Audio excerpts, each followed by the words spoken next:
From up here, South Carolina seems to be smooth and level. Distance doesn't mean much. Traveling is easy. Birds get around fine this way. But the rest of us must get around every day like this. Or this. Or maybe this. But we get around. Sometimes slowly.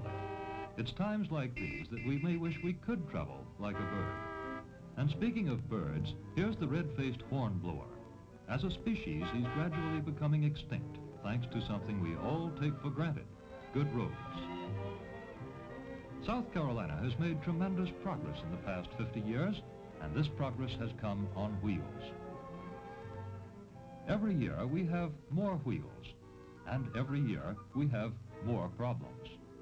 What it comes down to is this: we have built cars and trucks faster than we have built highways for them. In the 10 years following World War II, the number of motor vehicles in this state more than doubled to over 700,000. Today there are over 850,000 registered vehicles, and the number is increasing all the time. It wasn't so many years back when motor vehicles in South Carolina were few and far between, and it was even farther between sections of paved road. In 1920, there was a grand total of 26 miles of paved highway in our state.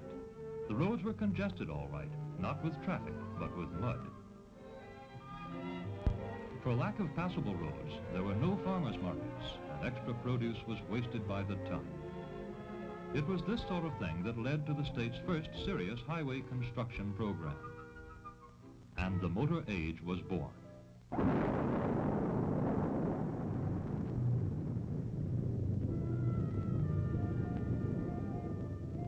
Through the years, highway planners and highway builders have steadily accelerated their construction programs. But the demands of today's growing traffic continue to overburden yesterday's highways. When this road was built 30 years ago, it could easily carry its traffic load. The speed limit then was 45. Cars and trucks were comparatively lightweight, and there were so few of them. For today's big, fast cars and trucks, this highway is simply outdated. As vehicles change in design and performance, so must the road beneath them. But change doesn't come automatically. It takes surveys. It takes planning and engineering, construction, grading, good maintenance, and still more planning. Engineering studies often show that our highways need changes. This map, for instance. These lines stand for traffic volumes in our South Carolina highways. The wider the band, the heavier the traffic. Sometimes our needs are found out by accident.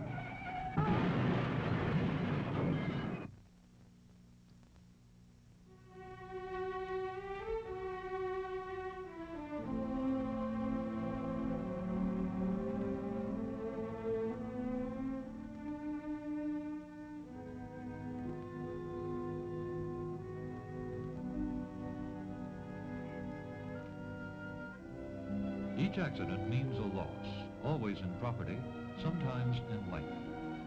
When one location seems to be accident-prone, the area is studied to find out why. This is a special Highway Department accident map, where each accident is represented by a pin. A lot of pins in one spot spells trouble that must be corrected.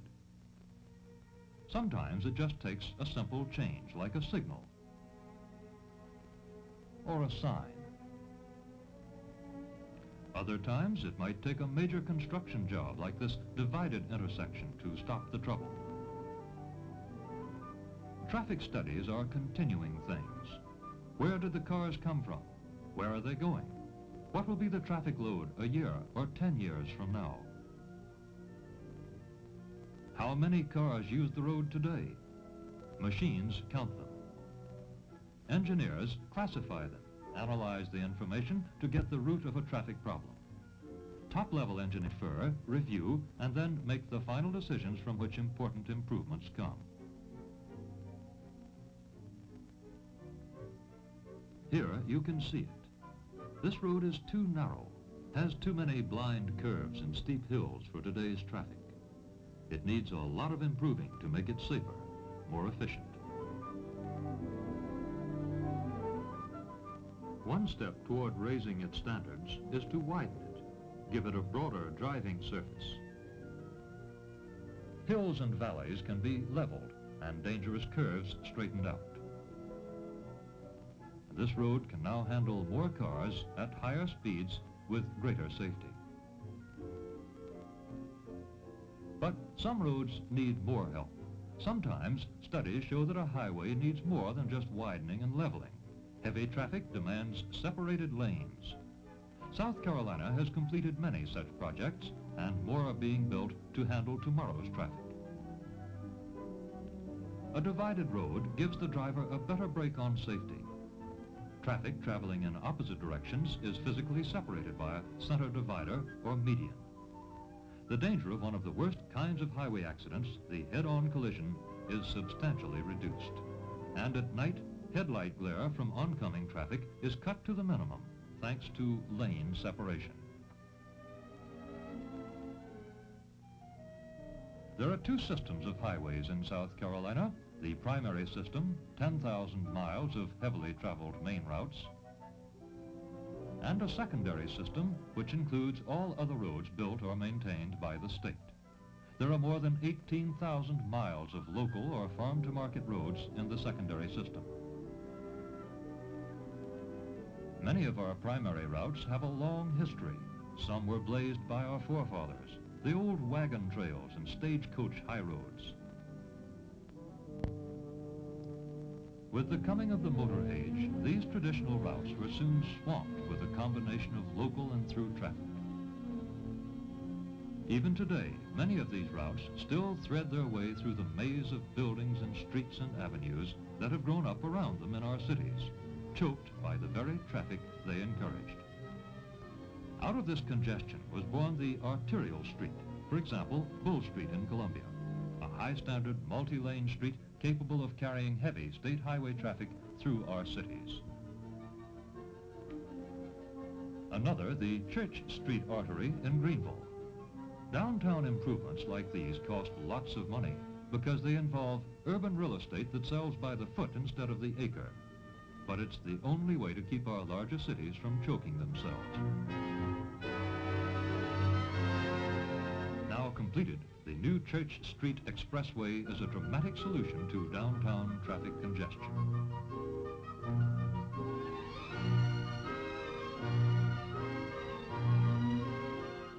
You might say, if the through traffic is so heavy in our cities and towns, why isn't it routed around them? Well, the Highway Department is doing just that, when and where practical, with a bypass. A large percentage of traffic is through traffic, drivers on their way to distant destinations. These new bypass routes permit this through traffic to avoid crowded downtown sections, allow it to keep moving on its way. Bypasses at Bennettsville,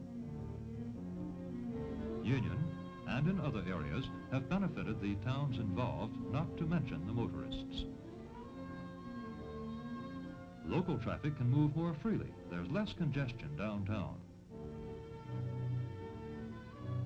This bypass around the city of Sumter goes a step further.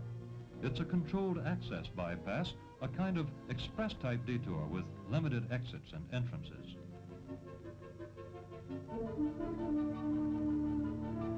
Sometimes the solution to one problem creates another. A case in point, this used to be U.S. Highway 76, bypassing Clemson and Seneca. It finally got so cluttered with roadside businesses and industries, residential developments and the like, that through traffic had to crawl along. Too narrow, too congested, too dangerous. Solution, this is the new U.S. 76.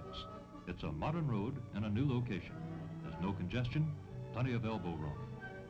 Sure, it was a big investment, but it will pay off in dividends of convenience and safety. Two ingredients our Highway Department strives to build into all of its roads, whether they're expressways or secondary roads. The Highway Department is improving our secondary or farm-to-market roads at the rate of 1,000 miles a year, at an economical $10,000 to $13,000 per mile.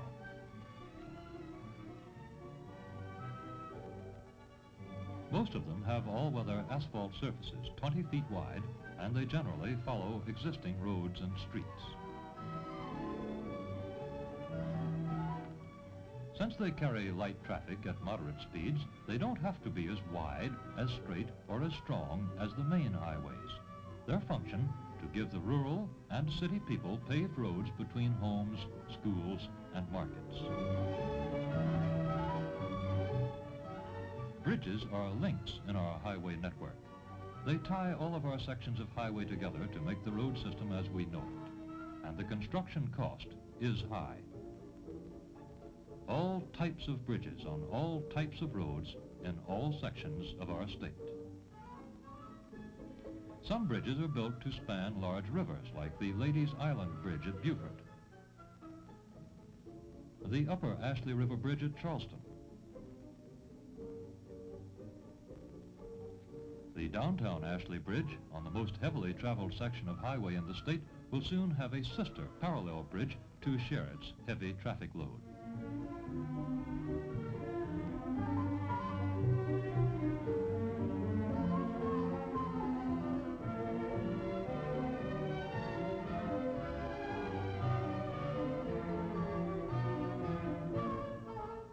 Customarily, when highway meets waterway, cars stop and wait while the boats pass through a drawbridge.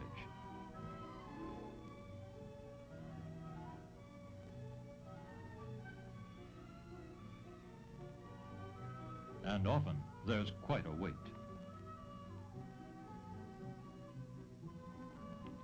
Where highway traffic and water traffic are heavy, the solution is a bridge high enough for boats to pass under. More costly to build, but they don't need attendants 24 hours a day, and there is no delay for the cars or the boats. Just as we have outgrown our roads, we've outgrown many of our older bridges too. Comes when they must be widened, raised, and strengthened to meet modern standards of safety and efficiency.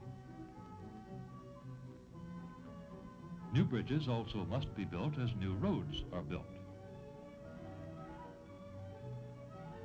Beyond dispute, the most significant development in modern road design is the controlled access highway. This beautiful example, US 276 near Fountain Inn, is planned for maximum efficiency and safety. No chance of collision at an unexpected crossroad or side road. There aren't any. Getting on or off the highway is safe too. At each entrance, there's a special lane for getting up to highway speed.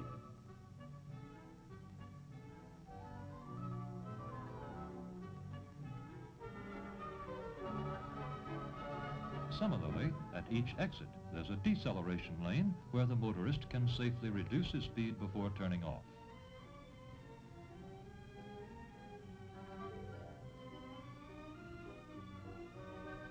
Accident rates on controlled access highways are strikingly lower. By driving at constant speeds, motorists save gas, travel time, and most important, they save lives. In 1956, Congress approved a program calling for 41,000 miles of this type of highway on a national scale. It's a system of interstate and defense highways that will link every state and all major cities in the nation. South Carolina has 4 sections of interstate highway totaling 680 miles. They'll connect the state with all parts of the nation, crisscrossing South Carolina to serve the needs of all our people.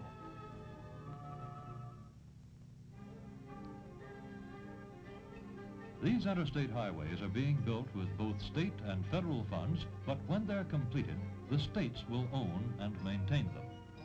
The interstate routes are built to the highest standards to serve our highway needs to 1975 and beyond.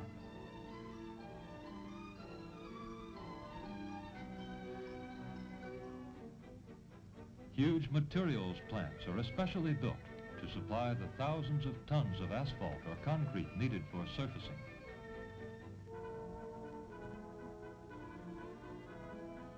All the lessons learned in half a century of American highway building are paying off in this mammoth program. Every mile of expressway, every curve in the elaborate interchanges represents the most advanced design, the most efficient construction known to our master highway builders. It is hoped that built-in safety features will save some 3,500 lives each year. The Interstate program is the biggest construction job in history, bigger than the building of Egypt's pyramids. In terms of dollars, 60 times bigger than the Panama Canal project.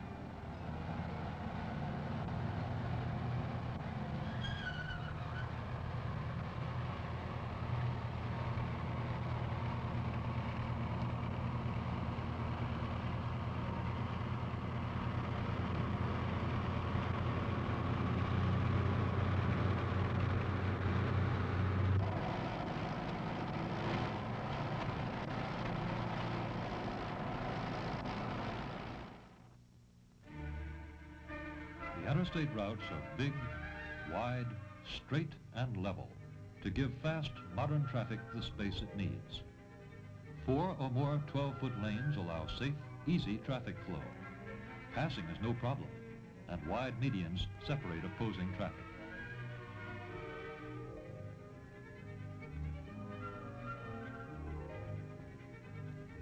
Paved 10-foot wide shoulders serve as stopping zones for vehicles in trouble, reducing the danger of collision.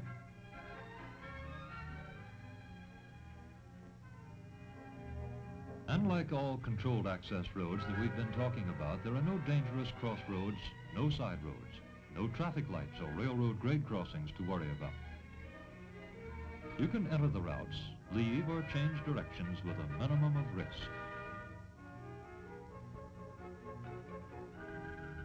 Near interchanges or on connecting roads, you will find service stations, restaurants, motels, and other services.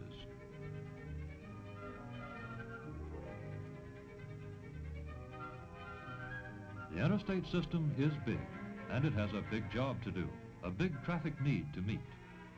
It is taking its place in South Carolina's ever-growing system of good highways as part of a balanced highway program that is keeping up with the progress that is coming on wheels.